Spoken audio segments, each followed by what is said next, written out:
Pierre Laurin, vous êtes avec nous, vous êtes historien, spécialiste de la Russie et du monde post-soviétique, auteur. Votre dernier essai, c'est l'Ukraine, une histoire entre deux destins aux éditions Bartia. On a entendu la réponse de Volodymyr Zelensky à Vladimir Poutine.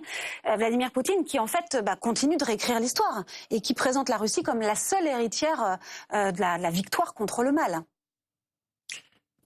Réécrire l'histoire, c'est un peu court dans la mesure où il associe dans son discours non seulement les autres républiques soviétiques qui aujourd'hui sont indépendantes, mais également les alliés qui ont contribué également à la victoire. Donc dire que c'est seulement la Russie, c'est un peu réducteur. Effectivement, ça se passe à Moscou, c'est la place rouge et c'est l'armée russe qui défile.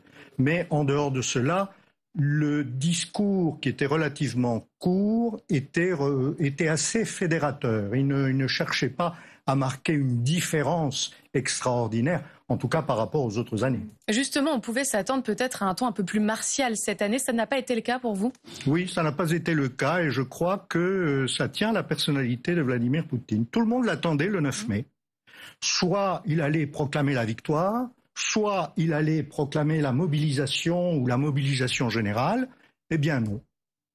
Les affaires continuent comme toujours, as usual.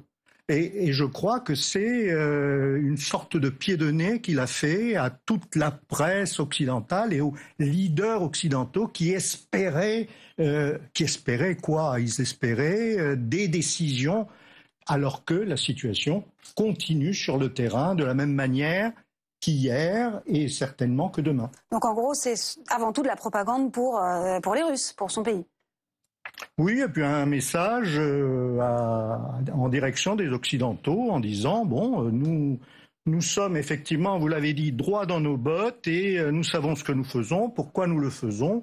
Et donc, s'il vous plaît, arrêtez de diaboliser, arrêter de réarmer l'Ukraine et puis ouvrons la porte à la négociation. C'est en sous-entendu ce que cette réticence à aller beaucoup plus loin dans la pression signifie.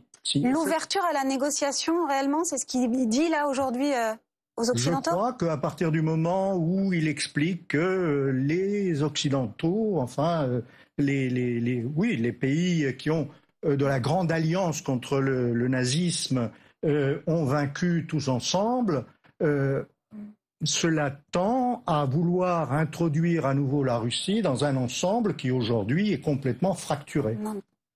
Mais sur le terrain, en attendant, et d'ailleurs Vladimir Poutine il le dit, le Donbass. C'est la priorité et on continue de bombarder et de pilonner.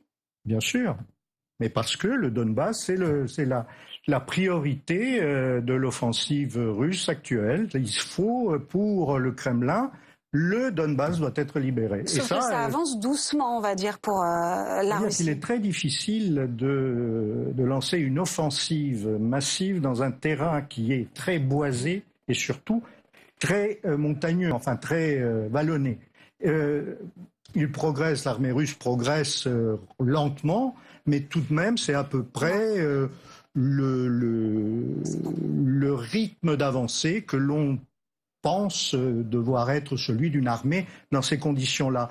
Donc, une armée russe qui est bien pilotée, bien commandée, à votre avis ? Ça, je crois qu'au début de l'offensive, il y a eu beaucoup d'erreurs qui étaient dues essentiellement à des renseignements erronés.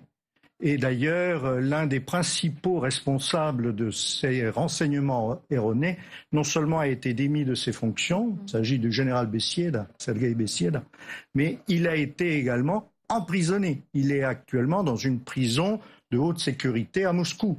Et du début de l'offensive, je crois que le commandement russe a tiré un trait et que maintenant, ils ont des objectifs un peu plus réalistes. Mais le problème, c'est qu'on ne connaît pas ces objectifs. Donc, on ne peut pas déterminer si effectivement ils réussissent ou s'ils ne réussissent pas. Merci.